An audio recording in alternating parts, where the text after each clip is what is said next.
Palamig ng katawan. Meron tayong pakwan. Magdamag ho nakabaon dito sa yelo. Sigurado. Lamig niyan. Tignan natin kung magandang pagkakahinog.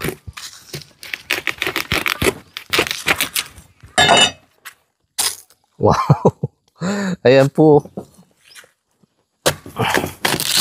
Naman natin yung lasa.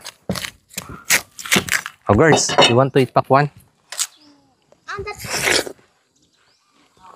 Grabe. Pangatamis.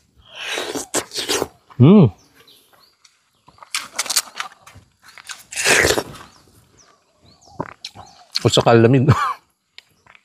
Nakakangilo na din siya sa ngipin. Yung tamis niya, out of 10, mga nasa 9.7. Ayan dyan. Kuya Bill, tayo lang.